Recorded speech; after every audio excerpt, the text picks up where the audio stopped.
Showing off, don't wanna have to wait tonight. Wait tonight, bets are off. I'm gonna find my way tonight. Wait tonight, won't you talk to me? I wanna heal your sorrow. Won't you talk to me? We'll make a new tomorrow. Won't you talk to me?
Okay, sorry for the wait there. Uh, Took a little longer to get in here than I was planning, but yeah. All right, so we are reading from this is the third story from the Tales from the Mos Eisley Cantina, Hammertong, the Tale of the Tonnika Sisters, which, to be honest, I do not remember the Tonnika Sisters right off the top of my head. So I'm sure I will by the end of the story, but um, yeah, this is another fairly long one. It's like 53 pages, so we'll just jump straight into it. It's a dilemma, really. That's what it is, Dr. Kellering said in that precise Imperial Prim University voice of his that went so well with his young, upper class, pampered face, and so poorly with the decidedly low class tap calf he and the two women were sitting in. On the other hand, there's the whole question of security, Kellering continued, especially with all the rebel activity in this sector, and I can assure you that Dr. Eloy and I aren't the only persons within the project who are concerned about it. His forehead wrinkled in upper-class pampered perplexity. But on the other hand, Captain Drome is extremely hot-tempered in regard to what he considers his personal territory. If he knew I was even talking about this matter outside the compound, he'd be terribly angry, especially with people like, well, like you. Seated across the table from Kellering, Shada Dukal took a sip from her cup, the wine carrying with it a hint of remembered bitterness and shame. Like most girls growing up on this war-devastated world, the Mistral Shadow Guards had been the focus of all her hopes. They had been the last heroes of her people, the enigmatic cult of warrior women still fighting to force justice for her world from uncaring, even hostile officials of the Empire. She had begun her training as soon as they would take her, studying and working and sweating her way against the odds, until at last she had been deemed worthy to be called a Mistral. Assigned to a team, she had headed out on her first mission, only to learn that the Mistral were no longer the valiant warriors of legend. They were mercenaries. Nothing more than mercenaries, hiring out to useless, insipid people like Kellering. She sipped at her wine again, listening with half an ear, as Kellering prattled on, letting the memories fade. Now, a year and 7 missions later, the shame had faded to a dull ache in the back of her mind. Some day she hoped it would be gone altogether. Besides Shada, Team Prime Manda Doolin lifted a hand, finally putting an end to Kellering's ramblings. "We understand your problem, Dr. Kellering," she said. "May I suggest that you already made your decision? Otherwise, the three of us wouldn't be sitting here." "Yes, of course," Kellering sighed. "I suppose I'm still... But that's foolish. The Mistral may be somewhat... But still, you certainly come highly recommended. When my cousin was telling me about you, he said you had..." "The mission, Doctor," Manda interrupted him. "Tell us about the mission." "Yes, of course." Kellering took a deep breath, his eyes darting around the crowded tap cafe as if wondering which of the humans or aliens at the other tables out there might be Imperial spies. Or maybe he was just wondering what he was doing outside his pampered little academic world, consorting with mercenaries. "I'm connected to a research project called Hammertong," he said, his voice so low now that Shada could barely hear it over the background noise. "My superior, Dr. Eloy, is senior scientist of the group. A couple of weeks ago, the Emperor's representative to the project informed us that we were all going to be moved to some new location. We're to leave in 3 days." "And you don't think Captain Jerome is handling security properly?" Manda asked. Kellering shrugged uncomfortably. "Dr. Eloy doesn't. The two of them have had several arguments about it." "So what exactly do you want from us?" "I suppose, well, I really don't know," Kellering confessed, throwing hooded looks back and forth between the two women. "I suppose I thought we could talk to Captain Drome about you bringing in some people to help guard us en route."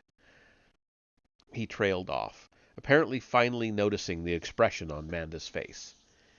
"Let me explain something about the Mistral, Dr. Kellering," she said, her voice still polite, but with an edge of chromed melanine to it. "Your cousin probably told you we were just your standard group of fringe mercenaries. We're not. He probably told you we sell our services to the highest bidder. No questions or ethics involved. We don't. The Mistral are the warriors of a forgotten cause, and if we hire ourselves out as temporary security to people like you, it's because our world and our people require money to survive. We will not work with Imperial forces. Ever." Strong words, but that was all they were. There was a great deal of simmering hatred toward the Empire among the Mistral, anger for their suspected complicity during the war and for their complete indifference since then. But with the remnant of their people living on the edge of survival, the simple, cold truth was that the Mistral couldn't afford to turn down anything but the most odious of offers from the most odious of people. Manda could sound as high-minded as she wanted to, but in the end, she and the team would accept Kellering's offer, Kellering's job. And as she had 7 times before, Shada would do her best to help them fulfill the contract, because the other simple cold truth was that she had nowhere else to go. But of course, Kellering didn't know that, and from the look on his face, Manda might have just dropped a large building on him. "Oh no," he breathed. "Please, we need you. Look, we're not really with the Empire. We're funded by them, but we're actually a completely independent research group." "I see," Manda murmured, frowning thoughtfully, making a show of the decision-making process, probably in hopes of stifling any protest on Kellering's part when she finally named her price. With an Imperial-funded project, that price was likely to be high. It was. "All right," Manda said at last. "We can bypass your Captain Drome entirely and run you a forward screen net that should flash out the sort of ambushes the Rebel Alliance likes to stage these days. You said 3 days till departure. That'll give us time to bring a few other teams in. We should be able to field a minimum of 10 ships in the screen, plus a 2-ship aft guard in case the rebels try something cute." She lifted her eyebrows slightly. "The fee will be 30,000. Kellering's eyes bulged. 30,000? He gulped. "You got it," Manda said. "Take it or don't." Shadow watched Kellering's face as it went through the run of shock, nervousness, and discomfiture. But as Manda had pointed out, if he hadn't already made his decision, they wouldn't be here. "All right," he said. "All right. Dr. Eloy can cut you a credit when we meet with him this afternoon." Manda shot Shada a quick glance. "You want us to meet with Dr. Eloy?" "Of course." Kellering seemed surprised by the question. "He's the one most worried about security." "Yes, but where would we meet him? Here?" "No, at the compound," Kellering said. "He almost never leaves there. Don't worry, I can get you in." "What about Drome?" Manda asked. "You said yourself he was pretty touchy on the subject of outsiders." "Captain Drome isn't in charge of the project," Kellering said with precise firmness. "Dr. Eloy is." "Such details seldom bother Imperial military officers," Manda countered. "If he catches us there—" "He won't," Kellering assured her. "He won't even know you're there. Besides, you need to see how the Hammertong's been loaded aboard the ship if you're going to know how to properly protect it." Manda didn't look happy, but she nodded nevertheless. "All right," she said, her hand curling into a subtle signal as she did so. "I have a couple of matters to attend to first, but after that I'll be happy to come with you. Shada can go off planet in my place and get the rest of the team assembled." "Understood," Shada nodded. The team didn't need any assembling, of course. All 6 of them were right here in this tap cafe with their 2 disguised fighters, the Skyclaw and Mirage, parked in separate docking bays across town. But it was as good as an excuse as any for Shada to disappear from sight. Backups, after all, weren't supposed to be seen. "Good," Manda said briskly. "Have the others here in Gorno by nightfall. In the meantime," she gestured Kellering toward the door, "we'll go deal with a couple of details, and then go meet your Dr. Eloy." "They're approaching the gate," Pav Darman's voice murmured from one of the 2 comlinks fastened to Shada's collar. "2 guards visible, but I see movement in the gatehouse behind the fence. Could be as many as 6 or 7 more in there." "Copy," Shada acknowledged, stroking a finger restlessly across the side of her sniper's blaster rifle, and wishing Pav wouldn't get so chatty on the air. Mistral comlinks were heavily encrypted, but that wouldn't stop the Imperials from pinpointing the transmissions if they took it into their heads to do so. And this close to a major base, that was a distinct possibility. The base. Shifting her eyes from the section of road winding through the hills below, the road Manda and Kellering would be traversing in a few minutes if they made it through the gate. Shada Shadow studied the waves of rolling hills that stretched into the distance beyond the innocuous security fence cutting across her view. It certainly looked like the agricultural test ground the signs on the fence claimed it to be, not at all like the weapons bristling popular image of an Imperial military research base, but its strategic location within 50 kilometers of the Gorno spaceport and four major technical supply and transport centers made its true identity obvious. Perhaps too obvious. Perhaps that was why they were moving everyone out. She wondered how they would handle it. Subtly with freighters or blatantly with Imperial Star Destroyers. Kellering had implied this Hammertong thing had already been loaded for transport. A look at the ship they were using should give Manda a clue as to how they were going to go about it. That would affect how their screen net would be put together. They're through, Pav reported. Gates closing, they're headed your way. Copy, Shada said, frowning. There was something in Pav's voice. Trouble? I don't know, Pav said slowly. It all looks okay, but there's something here that feels wrong, somehow. Shada tightened her grip on her blaster rifle. Pav might be a chatter case on the comm, but she hadn't survived long enough to become Manda's team second without good combat instincts. What do you mean? I'm not sure, Pav said. They got through just a little too quick. And abruptly Pav's voice dissolved into an ear-splitting shriek of jamming static.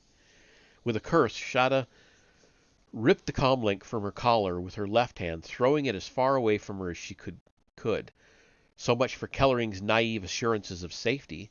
In the split of a hair, the thing had suddenly gone sour, and Manda and Pav were right in the middle of it, with Shada herself about to come in a close third.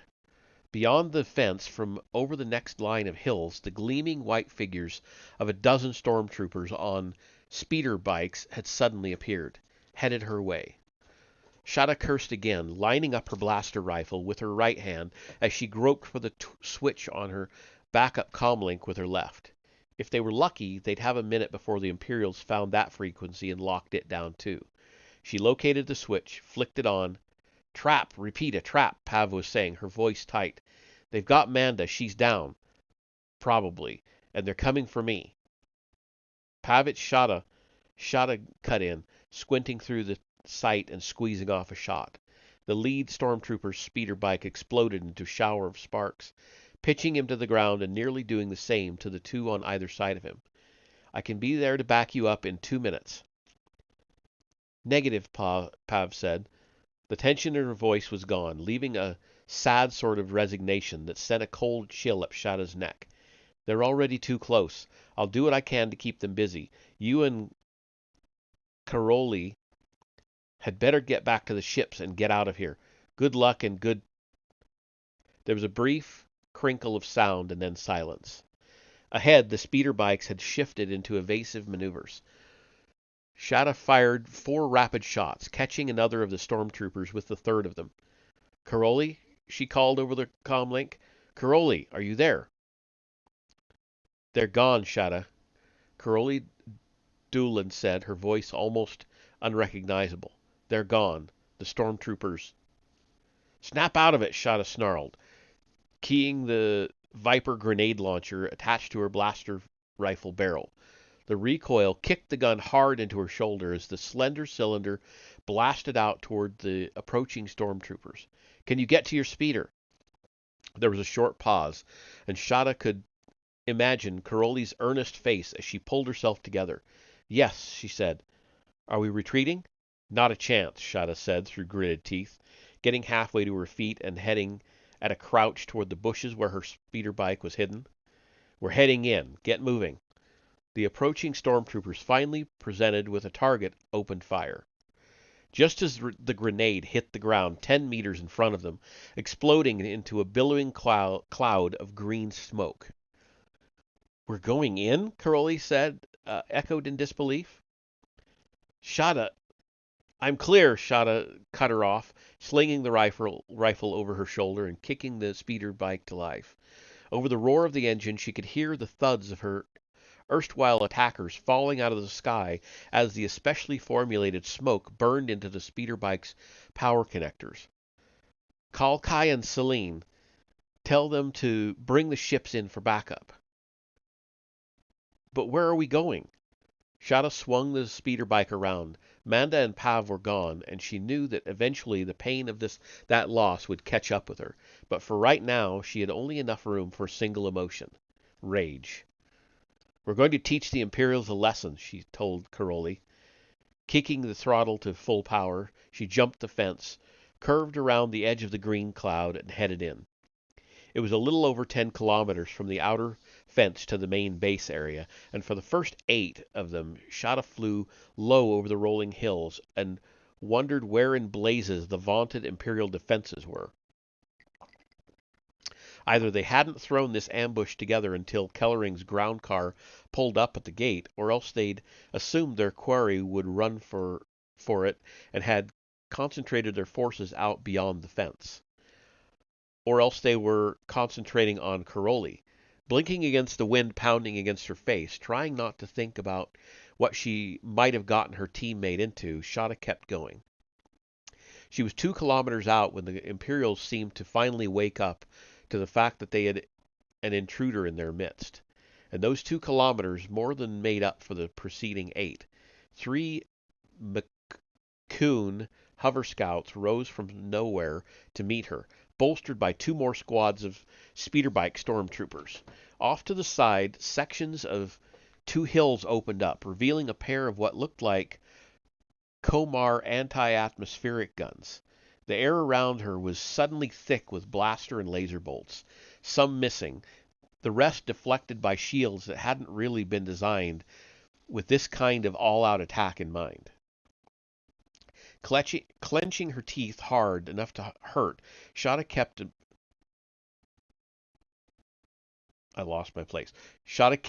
going, maneuvering and returning fire on pure reflex. Off to her left, she could see another whirlwind of Imperial activity near where Caroli should be coming in. And then suddenly, the hover scouts and speeder bikes seemed to scramble out of her path. The Komar guns shifted their aim away from her.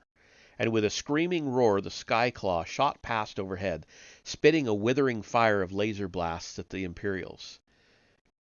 Kansi manis pertamsha, Celine's voice blared from the Skyclaw's belly loudspeaker. Mi najko. Sha K, shouted back, shifting 15 degrees to her left as per Celine's instructions, and permitting herself a flash of cold satisfaction. The Imperials might be able to jam comlinks and slice sophisticated encrypts, but she could bet starships to groundworms they wouldn't have the faintest idea what to do with the Mistral battle language. To her left, she could see Kai and the Mirage now running cover for Caroli, and she made a quick estimate of their intersect point. Just over the next row of hills, she decided. Dropping a little lower to the ground, she braced herself for whatever Celine had sent her toward. She topped the hills, and there, nestled in a wide valley, was a complex of perhaps 20 buildings, ranging in size from flat office blocks to a single windowless structure the size of a capital ship maintenance hangar. The Hammertong base, without a doubt. And lying in the middle of it all, dominating the scene by the sheer unexpectedness of its presence, there was a long, sleek shape of a Lorinar strike cruiser. Sha Rure Somkava Natale. Celine's voice boomed again from above her. Without waiting for an answer, both fighters veered off to the right. A motion to her left caught Shada's eye, and she turned as Caroli's speeder bike slid into formation beside her. "You all right?" Shada called. "Yes," Caroli shouted back. She still looked nervous, but at least she didn't look as if she were going to freeze up again. "What did Celine say? I didn't catch it." "More Imperials coming," Shada said. "She and Kai are going to intercept." "What about us?" Shada nodded toward the strike cruiser. "We're going to make the Imperials hurt a little. Bow hatchways open. Let's try to get there before they get it sealed." They found out immediately what two of the smaller buildings on the periphery of the complex were for, as sections of wall fell away and four more Komar guns opened fire, but it was too late, too little too late. Between the harassment with the two fighters and the small size and maneuverability of the speeder bikes themselves, Shada and Caroli made it past the hot drive nozzles at the strike cruiser's stern and into the relative shelter of its flank with no damage apart from burned out shields.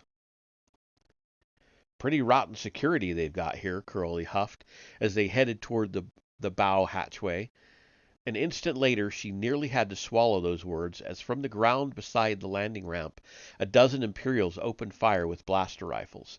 But the two speeder bikes had the edge in both firepower and targeting accuracy, and they'd covered no more than half the strike cruiser's 450-meter length before that nest of opposition had been silenced.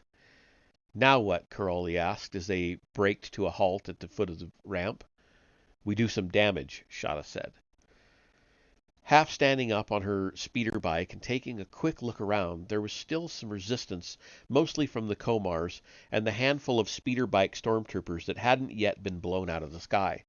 She and Caroli should have enough time to make their way to the strike cruiser's bridge, drop a canister or two of their corrosive green smoke where it would do the most good, and get the blazes out again. And then, over the distant hills ahead, a new group of Imperial forces appeared, burning through the air toward them like scorched minox. Uh-oh, Caroli muttered. I take it back about their security. Maybe we'd better get out while we still can. Shada took a deep breath, her last views of Manda's and Pav's faces floating up from her memory. Not until we've hurt them, she said, swiveling around and pointing her speeder bike at the ramp. Stay here long enough to give me a 2-minute warning, then you can take off. Caroli hissed between her teeth. Get moving, she gritted out as she dropped her speeder bike into the limited protection of the ramp and unslung her blaster rifle. I'll cover you. Make it fast. Bet on it, Shada agreed, tightly, trying to visualize the standard strike cruiser layout as she headed up the ramp. She would have to go forward about 10 meters along the exit corridor, then starboard to the central corridor, then forward another 20 meters to get to the bridge. That's not very many meters. That's some tight maneuvering on a speeder bike. Standard strike cruiser complement was something over 2,000 crewers. If there was even a fraction of that number aboard who felt like getting in her way, but she would just have to do what she could. She reached the top of the ramp, swerving to the side as she passed under the hatchway arch to avoid the exit corridor bulkhead, and lurched to an abrupt halt. Mother of... What? Caroli's voice snapped from the comlink on her collar. Shada, what is it? For a moment, Shada was too stunned even to speak. Stretched out in front of her, where the command room's crew quarters and combat stations should have been, was a vast cavern of open space, 300 meters long and nearly 50 in diameter, running all the way from the bow to the main drive section. A heavily reinforced deck had been built across the bottom of the huge room, connected to the outer hull by an intricate spider webbing of support lines and bracing struts. And extending down the center of the chamber for at least 3/4 of its length was a 3-meter diameter cylinder studded with thousands of pipe connections and multicolored power and control cable linkages, carefully wrap protected, just as carefully static fastened to the deck, all ready for travel. The Hammertong. Shada, Caroli called again. Shada swallowed, glancing around. The chamber seemed to be deserted, its crew or workers probably those who'd been shooting at them from the foot of the ramp. To her left, at the far forward end of the chamber, the standard strike cruiser bridge had been replaced by a simplified freighter-style cockpit, also unmanned. And from the looks of the status displays and the way those drive nozzles had been humming when she and Caroli had passed them, it looked as if they'd been running an active status check on the flight systems when the Mistral attack had interrupted them. Which meant the ship should be pretty much ready to fly. Change of plans, she told Caroli. swiveling around and gunning the speeder bike forward toward the cockpit setup. Get in here and seal the door behind you. She was running the startup procedure at the strike cruiser's helm by the time Crowley joined her. Mother of space and time, Crowley breathed, backing up to the co-pilot's seat, her eyes goggling at the room behind them. Is that the Hammertong thing Kellering was talking about? I don't know what else it could be, Shada said, mentally crossing her fingers as she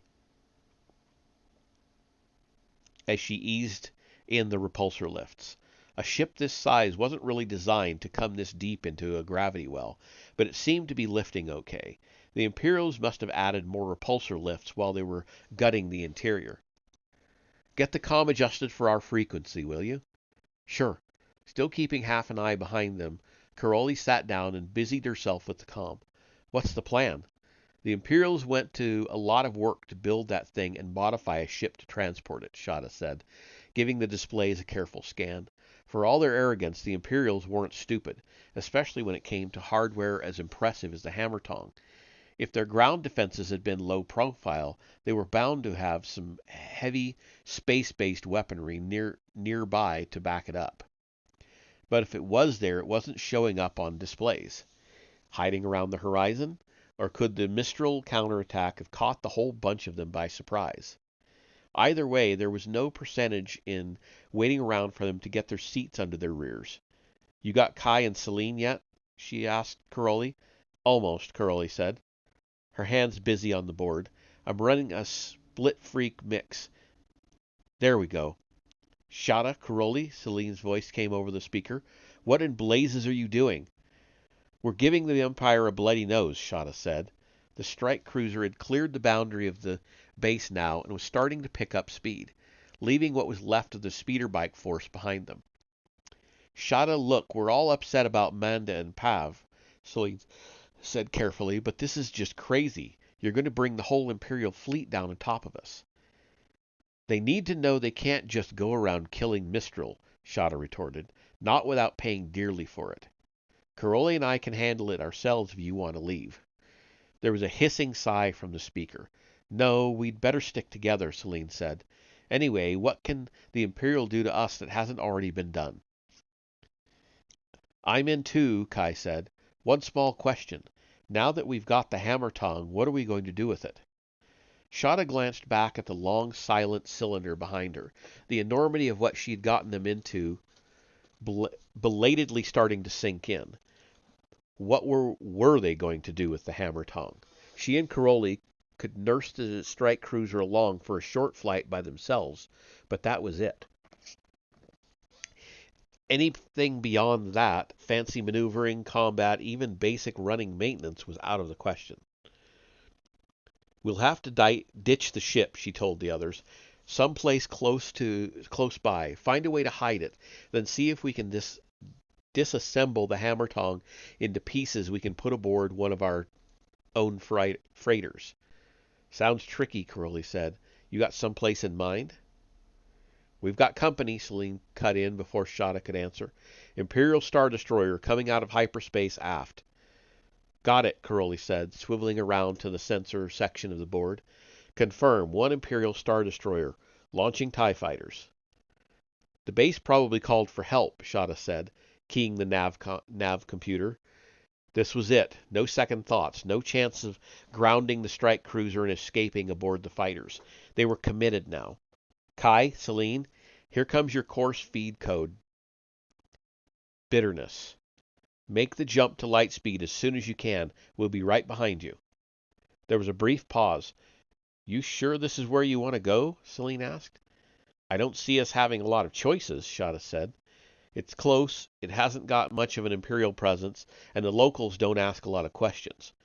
She could imagine Celine gazing out at the Star Cruiser and wondering just how far the locals' indifference was going to stretch, but all right, was all Celine said. You want both of us to come with you, or should I head out and try to scare up a freighter? That's a good idea, Shada agreed. Go ahead. Kai and Crowley and I can handle this end. Okay, good luck. The Sky Claw flickered with pseudo-motion and vanished into hyperspace. Here we go, Shada muttered, keying in their course and hoping fervently that the Imperials hadn't torn the hyperdrive apart as part of the ship's pre-flight check. Those TIE fighters back there were getting uncomfortably close, and there wasn't much margin for error here. Everything set there, Crowley? Looks like it, Crowley said, checking over her own board. You going to let me in on the big secret or of where we're going? No secret, Shada said, reaching for the hyperdrive levers. Just a useless little hole in space called Tatooine.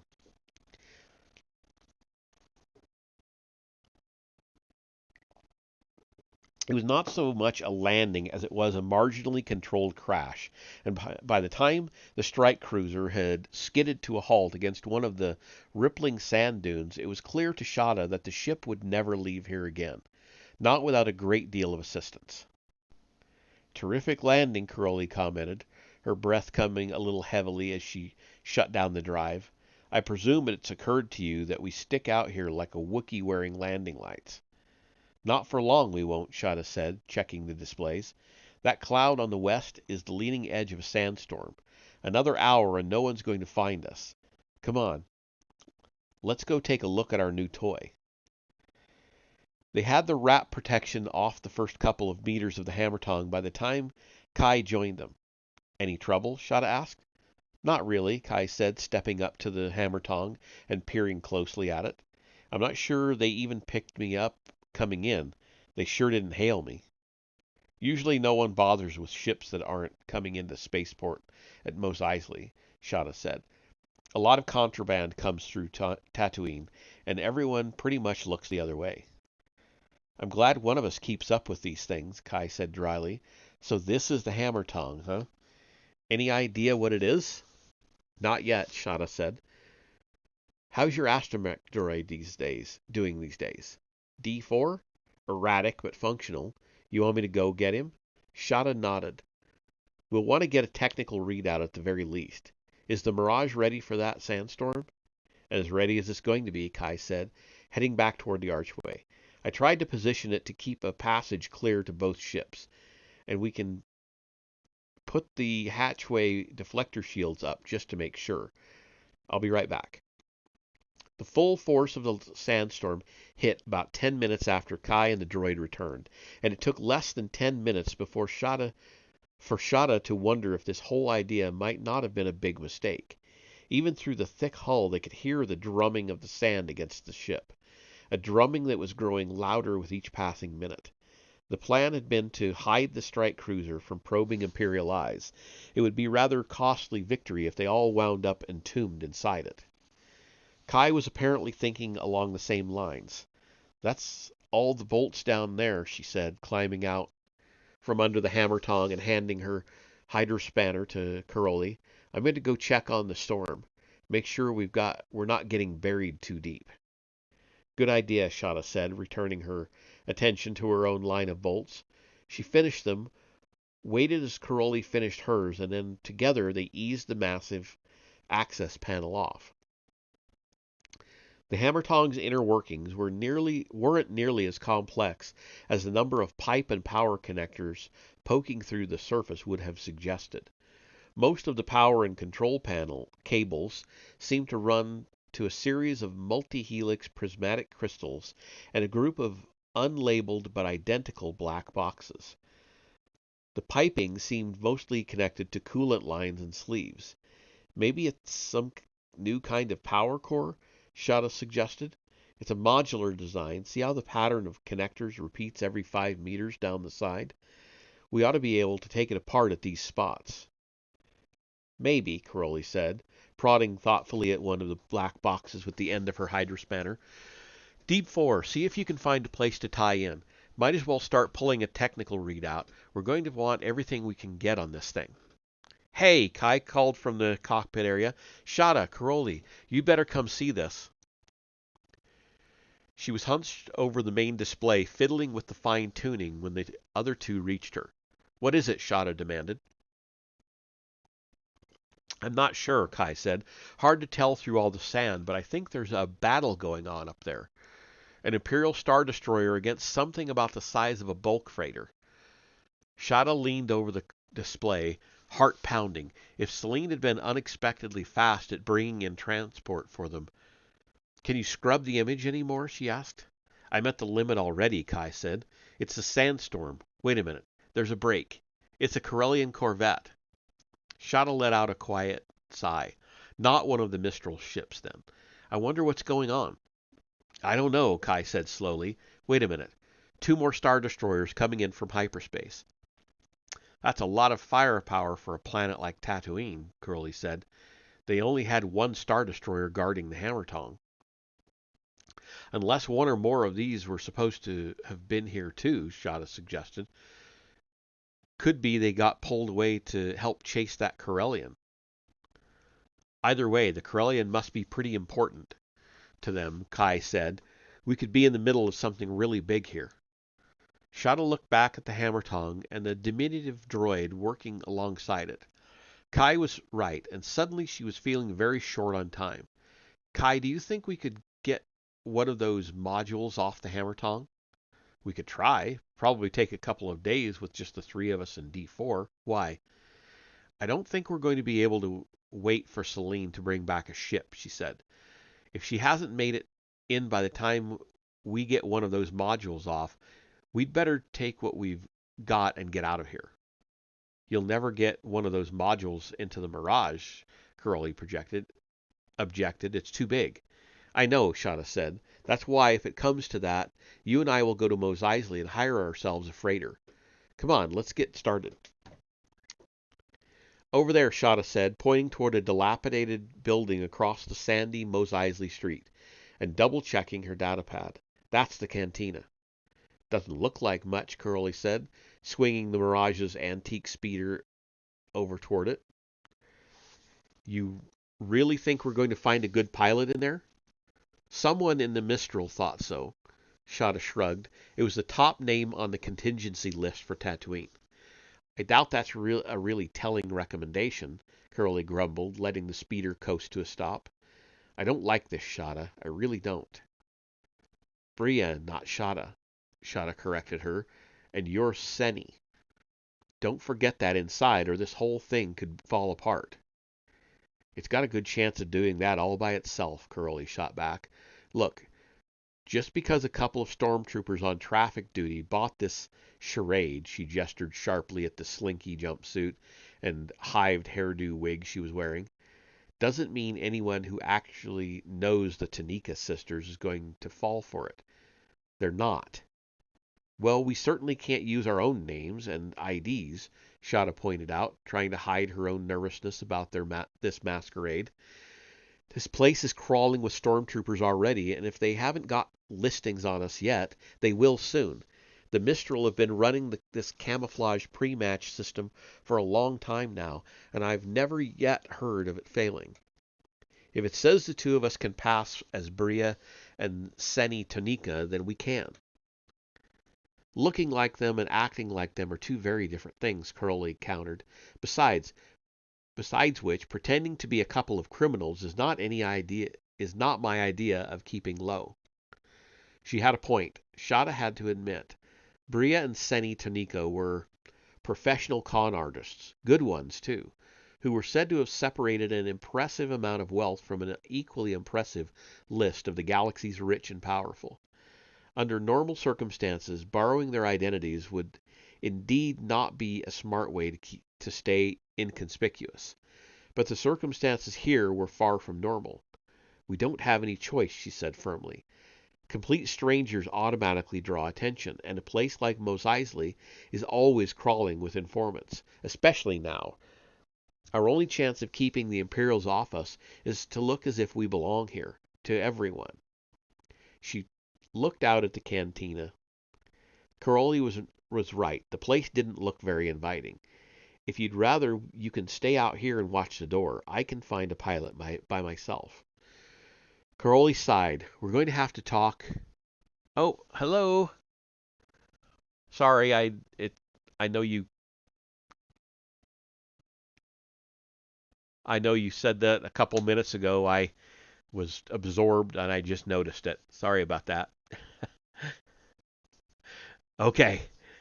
Where was I? I can find the pilot myself. Caroli sighed. We're going to have to talk someday about these sudden surges of recklessness. Come on, we're wasting time. Shada had held out the hope that, like certain other criminal dens she'd heard of, the Cantina's interior would be a marked improvement over its exterior, but it wasn't. From the dark, smoke-filled lobby and flickering droid detector to the curved bar and secluded booths along the walls, the Cantina was as shabby as some of the less choice tap cafes on their own world. Caroli had been right. Being number one on Tatooine wasn't saying much. Watch the steps, Caroli murmured beside her. Thanks, Shada said, catching herself in time not to trip over the steps heading down from the lobby to the main part of the cantina. She hadn't realized until then just how much her eyes were having to adjust from the bright sunlight outside to the dimness of the interior. Probably deliberately designed to give those already inside a chance to check out any newcomers. But if any of the patrons were overly curious about her and Caroli, they weren't showing it. Around the room, humans and aliens of all sorts were sitting or squatting at the tables and booths or leaning against the bar, drinking a dozen different liquids and chatting in a dozen different languages, and not paying the least bit of attention to the new arrivals. Apparently, the Tonnika sisters were familiar enough to the clientele to be known on sight, or else minding one's own business was the general rule here. Either way, it suited Shada just fine. What now? Caroli asked.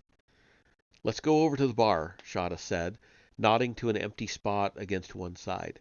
We can see the room better from there than from a table or booth. We'll get a drink and see if we can find anyone from our listings. They made their way through the general flow of bodies to the bar. Across the room, a Bith band was belting out some bouncy but otherwise nondescript tune, the music not quite able to drown out the mix of conversations. Partway around the bar, a tall, not quite human was smoking from an oddly shaped loop pipe and gazing off broodingly into space. Beyond him, an Aqualish and a badly scarred man were drinking and glaring around at other customers. Beyond them, another tall human was holding a quiet conversation with an even taller Wookiee. "What'll you have?" a surly voice asked. Shada focused on the bartender standing there in front of them.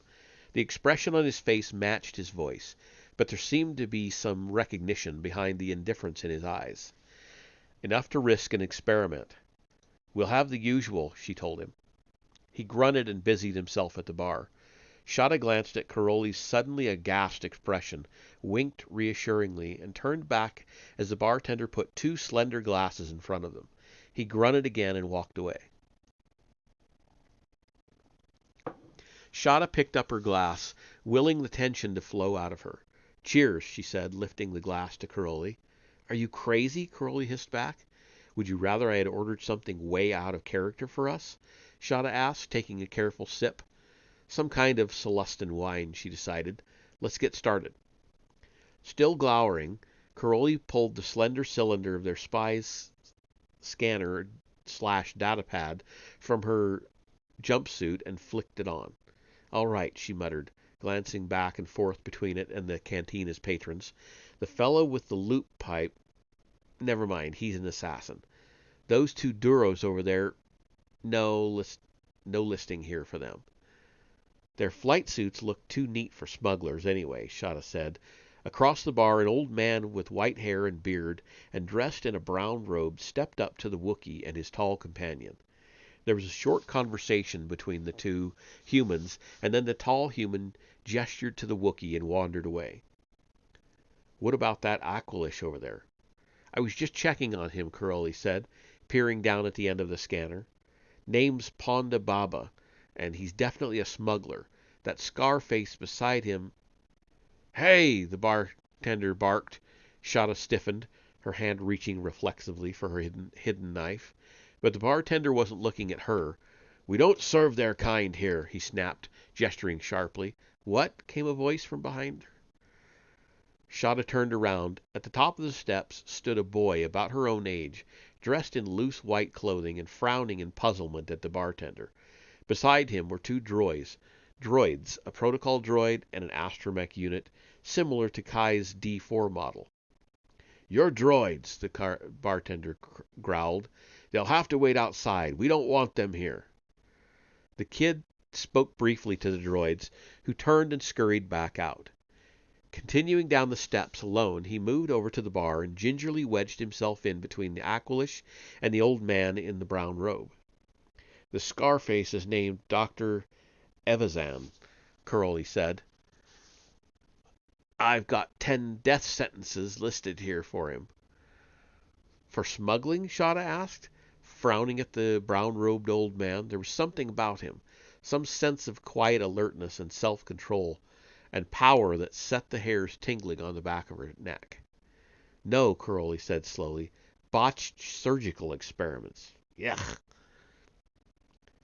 "We'll keep him in mind as a last resort," Shada said, her eyes and thoughts still on the brown-robed man. Whoever he was, he definitely didn't fit in with the rest of the clientele. An Imperial spy, perhaps. "That old man over there, do a check on him," she told Curly. The kid was still standing on his other side, gawking around like a tourist. Were they together? A grandfather and grandson, maybe, in from the countryside to see the big city?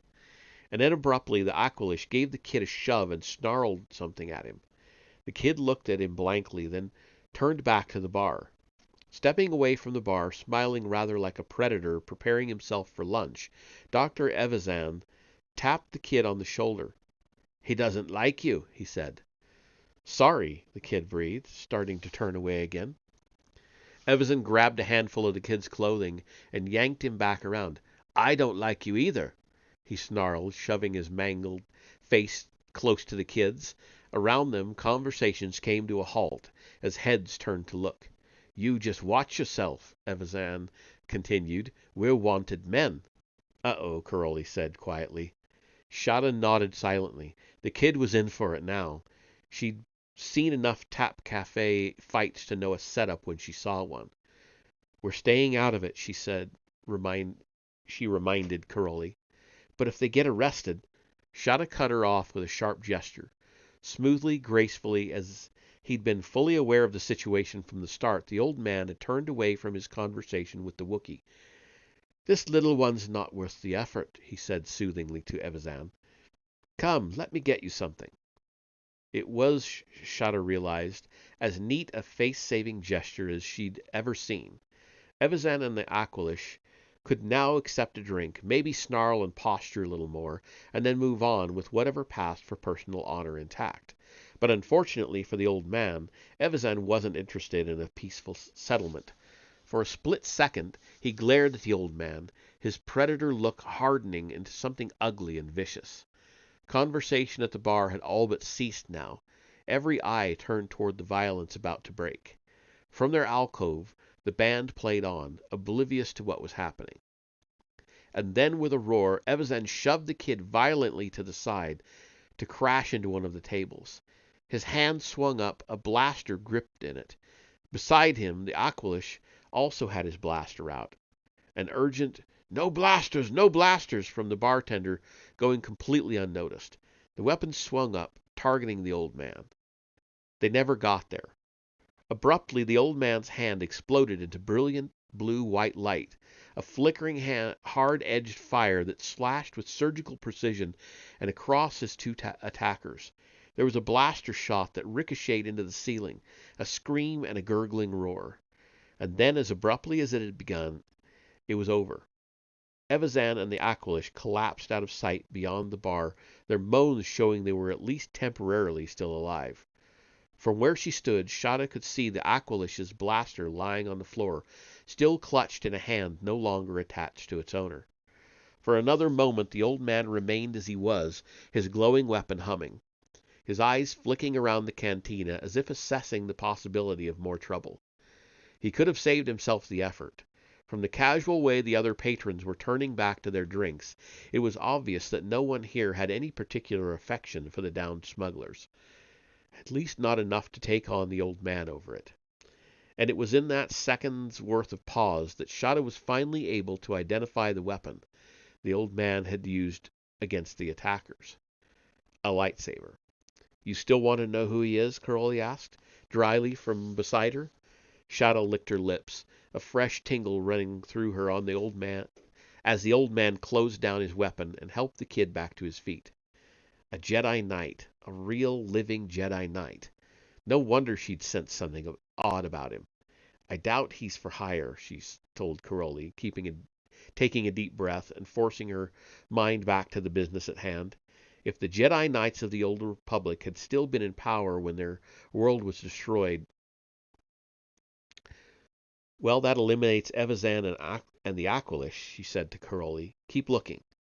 They spent the next few minutes sipping their drinks and surreptitiously scanning the room, then spent a few minutes more talking to three of the most likely prospects, but to no avail.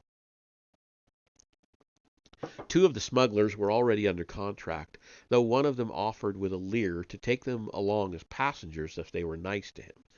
The third smuggler, an independent, was willing to talk, but made it clear that he wasn't planning to move his ship until this sudden Imperial focus on Tatooine had calmed down.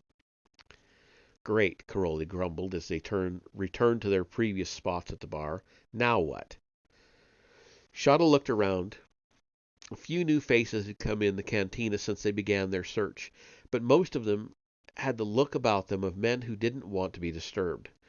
She looked in turn at each of the booths lining the walls, wondering if they might have missed someone, and paused. There, right behind them, was the Jedi Knight and the kid, talking to the Wookiee and a man she hadn't seen come in. Check him out, she said, nodding toward the latter. Caroli peered at the scanner readout. Name's Han Solo, she said. Smuggler. Does a lot of business with Jabba the Hutt. Put it away, Shada interrupted, looking around toward the cantina lobby. Quick! Caroli followed her gaze, and Shada felt her stiffen. Striding down the steps toward the bar, heavy weapons held at the ready, were a pair of stormtroopers, who clearly weren't there for a drink. I wonder if there's a back door out of here, Caroli murmured. I don't know, Shada said, running a finger along her slender wine glass as the Imperials summoned the bartender over. Thrown against the face of a stormtrooper helmet, it ought to slow him down long enough for her to slide her knife blade into a critical junction. Oh, she's talking about her wine. Okay. The bartender pointed somewhere behind them.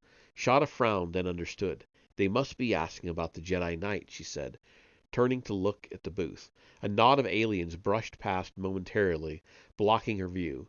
They continued on. The old Jedi was gone, so was the kid. The stormtrooper stepped up to the booth, eyed Solo and the Wookiee a moment, then moved on. For a moment, as they looked around, their armored masks seemed to pause on Shada and Caroli, but they said nothing, and continued on their way toward the rear of the cantina. Caroli nudged her. Now's our chance, she said. Let's go talk to him.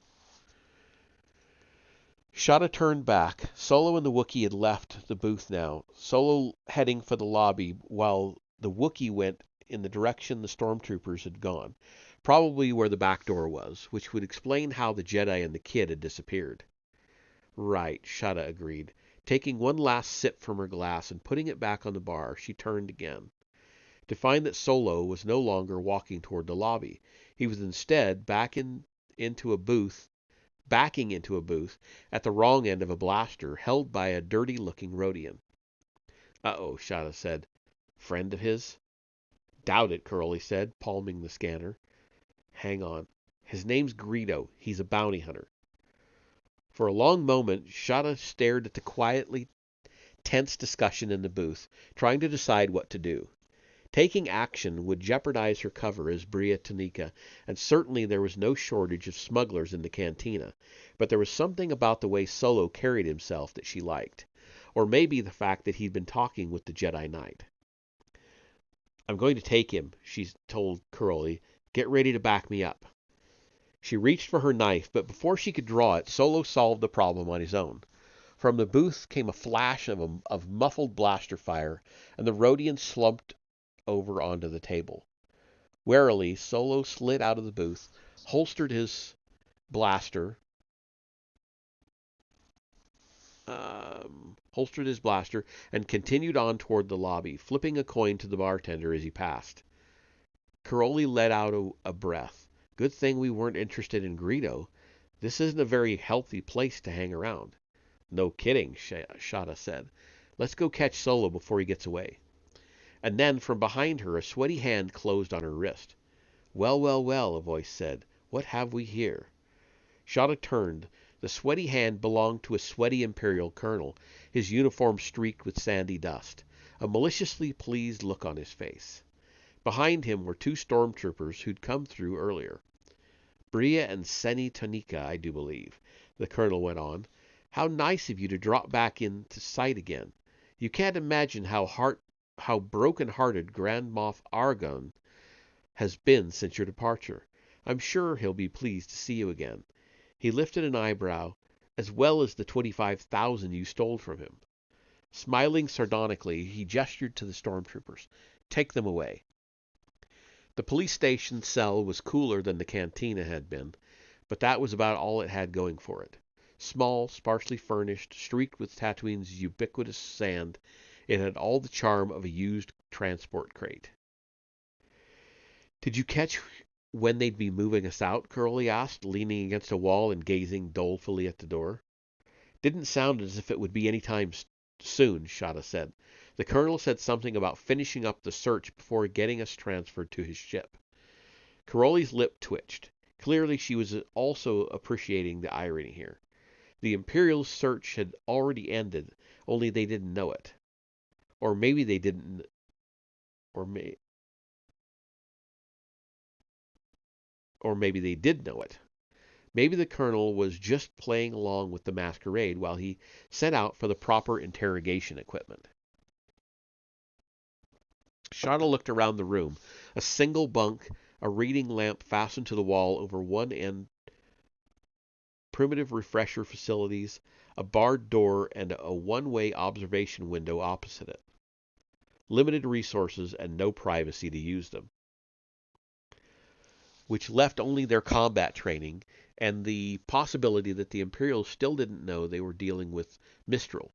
I just hope they feed us before then, she commented to Crowley. I'm starving. Crowley's eyebrow twitched. So am I, she said, looking around. Maybe I should beat on the bars and see if I can get someone's attention.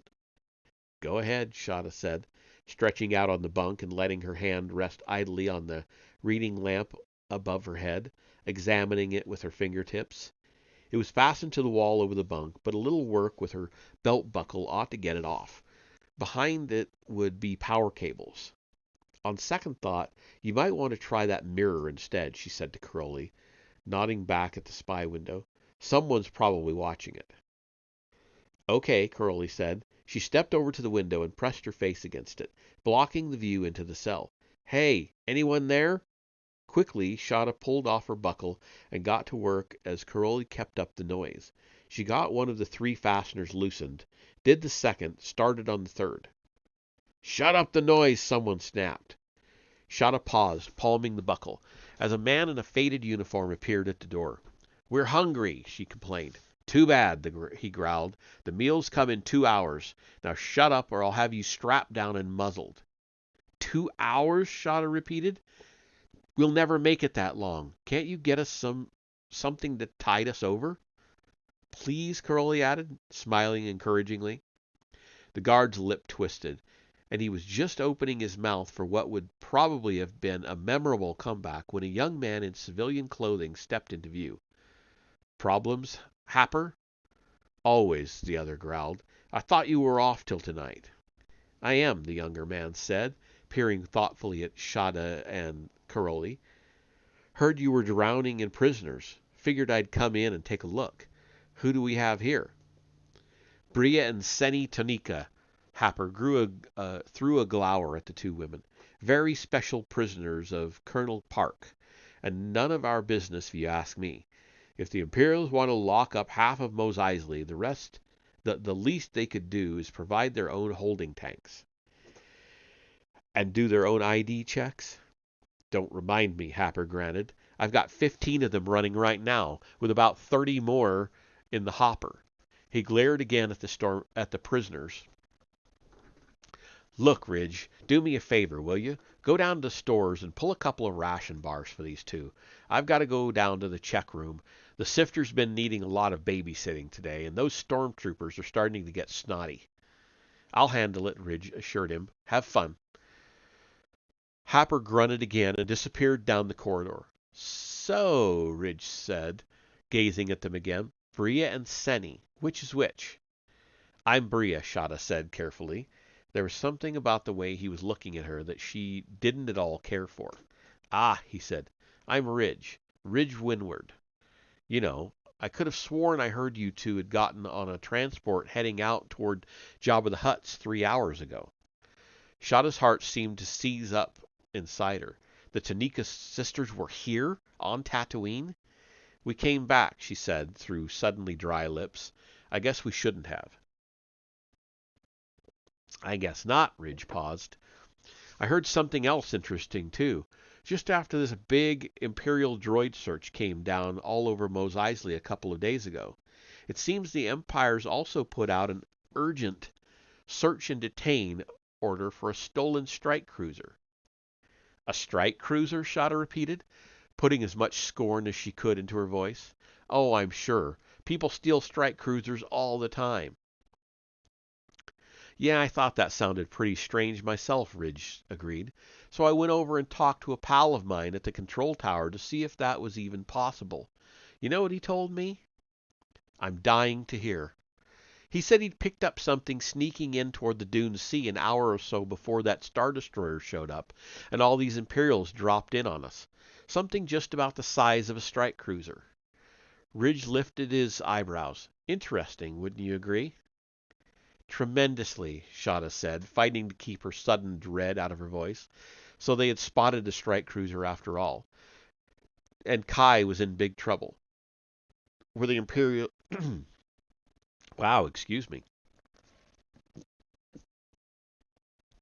Were the Imperials pleased to hear this?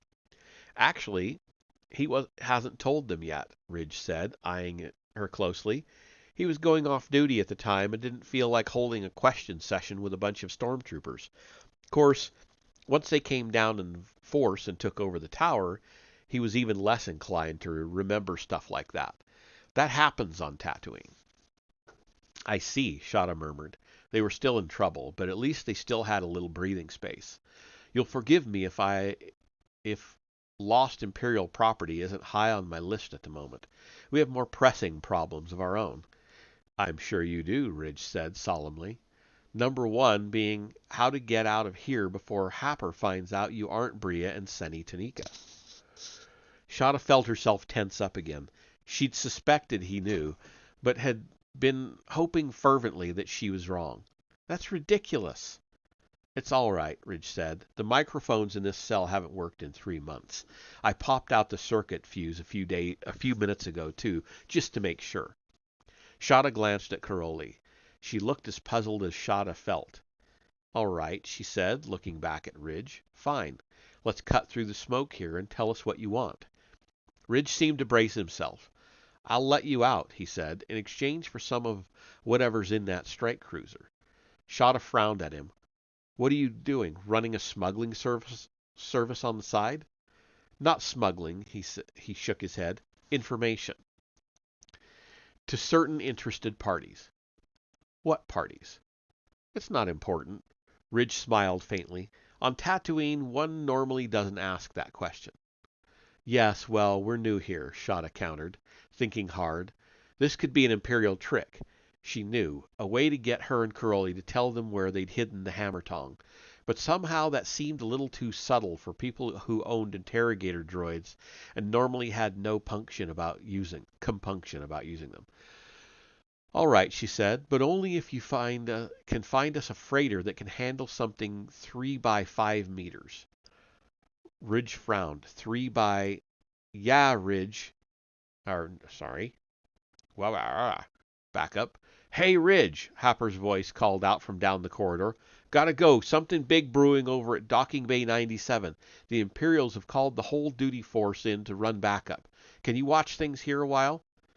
Sure, no problem, Ridge assured him. Thanks. Happer ran off, his footsteps cut off by the boom of a closing security door. Well, Shada prompted. I can get a freighter, Ridge said, forehead wrinkled in thought. The problem's going to be getting it fast enough. There's a sandstorm sweeping in across that part of the Dune Sea. A big one. It'll hit in a couple of hours, and there's a good chance it'll bury your ship for good. Then we haven't got much time, have we? Shada said. Get us out of here and let's go. The wind was already picking up across the sand dunes as Ridge set the transport ship awkwardly down at the edge of the makeshift tunnel leading to the strike cruiser. How long have we got? Shada asked, shouting to be heard over the wind as the three of them half walked, half slid their way down the sand to the hatchway. Not long, Ridge called back. Half an hour, maybe less. Shada nodded back, keying the panel open and stepping inside. On the deck, just inside the hatchway, lay the segment of the Hammertong they'd removed, its load lifter still attached. Across the huge empty room, D4 was warbling to himself as he poked around the rest of the huge cylinder, searching for any last-minute bits of data he could add to his extensive technical readout of the device. There was no sign of Kai. Kai, Shada called. Damala tsi trisor kihai. Shamati, Kai replied, emerging from hiding behind one of the support struts and holstering her blaster. I was starting to think you weren't going to make it back in time. We may not have, Shada said grimly. We've got another sandstorm breathing down our necks. There's a transport outside. You and Karoli get that Hammertong segment aboard. Right, Kai said. Karoli, grab the lifts at that end. Together they got the Hammertong segment off the floor and out the hatchway as Shada went forward to the strike cruiser's cockpit.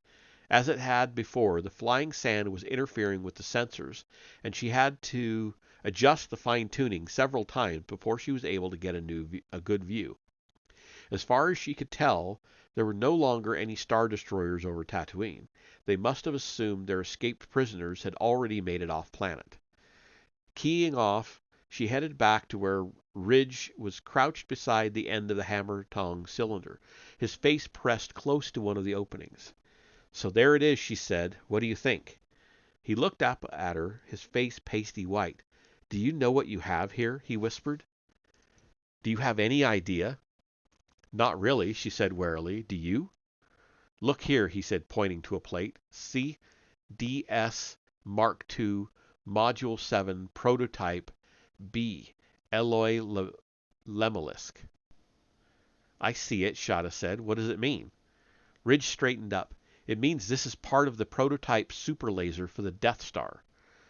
Shada stared at him, a shiver running up her back.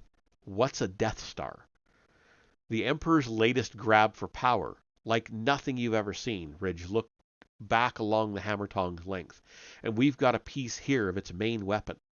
A piece? Shada frowned, following his gaze. A solid 200 meters of laser. You mean this isn't all of it? I don't think so, Ridge said. Module 7, remember? He looked at Shada sharply. I've got to have that piece you cut off. It's absolutely vital. Forget it, Shada said. If this really is a weapon, my people can find a better use for it than you can. We'll pay you anything you want. I said forget it, Shada said again, brushing past him. Kai was going to need help. And abruptly, she was spun back around by a hand on her arm. Reflexively, she reached up to break his grip. She froze, staring at the blaster that had appeared from nowhere in Ridge's hand. Is this how you keep your bargains? She demanded. You have to let us have it, he said, his voice low. Please, we need to know everything we can about the Death Star. Why? He swallowed hard. Because we're likely to be its first target. Shada stared at him. Tatooine was going to be the first target? Ridiculous. And then suddenly it fell into place. You're with the Rebel Alliance, aren't you? He nodded. Yes. Shada focused on the blaster in his hand. And this thing is important enough for you to kill me in cold blood? He took a deep breath, let it out in a hissing sigh. No, he conceded, not really. I didn't think so, Shada said. Mishkom. And in the blink of an eye, it was all over. Kai, coming in from behind the Hammertong, had Ridge's blaster and Ridge. What do you want? What? Wait a minute. Had Ridge's blaster. And Ridge. Okay, okay, I get it. What do you want me to do with him? She asked, handing the blaster to Shada. Shada looked at Ridge, half bent over in Kai's grip. Let him go, she said. He can't stop us now. Anyway, he's sort of on our side. If you say so, Kai said, releasing her hold on his arm. We're ready to go as soon as you are. All right, Shada pursed her lips. Ridge, can you beat the storm in that airspeeder you had aboard the transport? He nodded. If I can get going in the next few minutes. Fine. Kai, get it unloaded, and then you or Caroli get D4 aboard and get the ships ready to fly. Got it. With one last look at Ridge, Kai headed for the hatchway. Ridge was still standing there looking at Shada. I'm sorry the deal's fallen through, she told him, trying to ignore the pang of guilt twisting through her stomach. He'd risked a lot for them, and it looked as if he were going to wind up with nothing.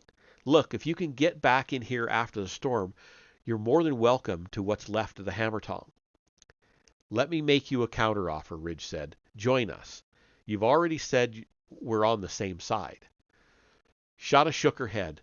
We're barely making it ourselves. We don't have the time or the resources to take on the galaxy's problems. Not now. If you wait too long, there may not be anyone left to fight with you, he warned. I understand, she said. I guess it's a chance we'll have to take. Goodbye, and good luck. The sand was shaking the transport's hull by the time Shada finished double-checking the Hammertong's restraints and made it back up to the bridge. We all set? She asked Caroli as she strapped herself in. Yes. Ridge, get off all right? Shada nodded. Looks as if just in time, too.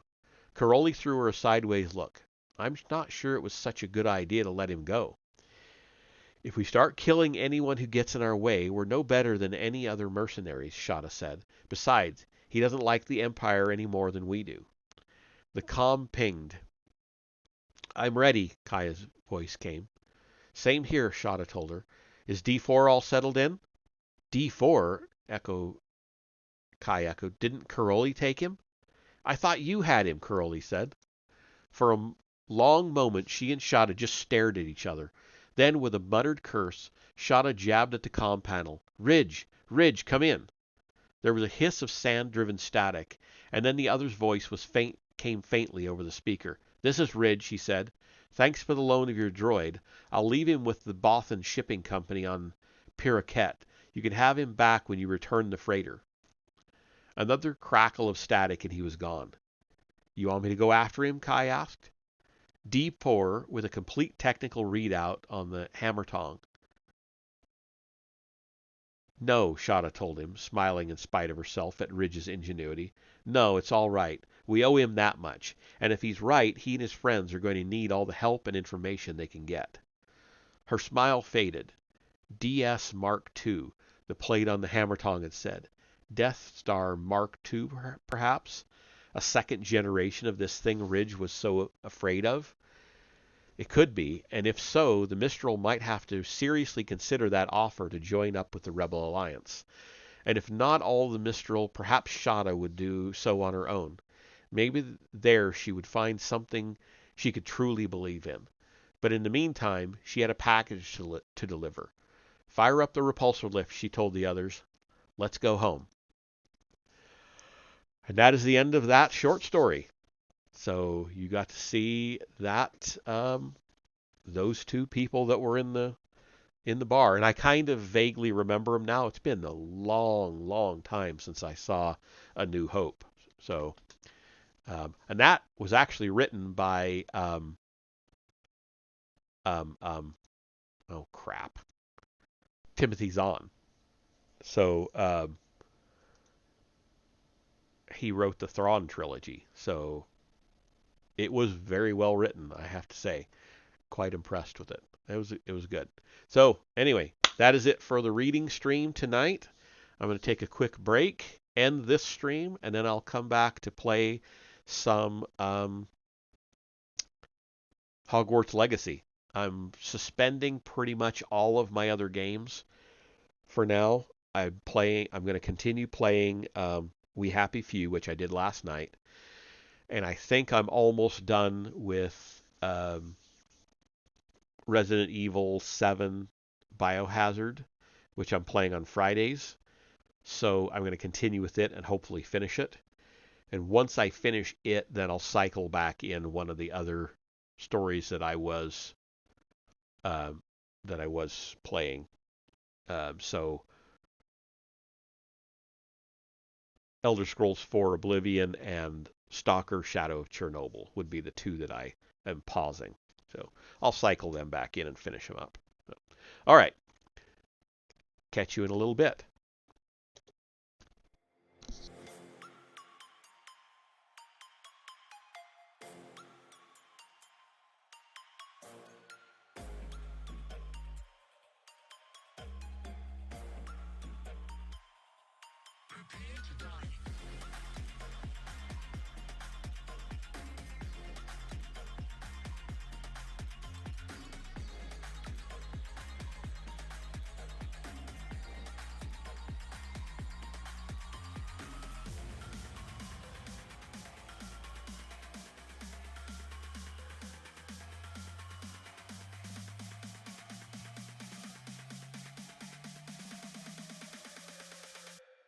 Prepare to die.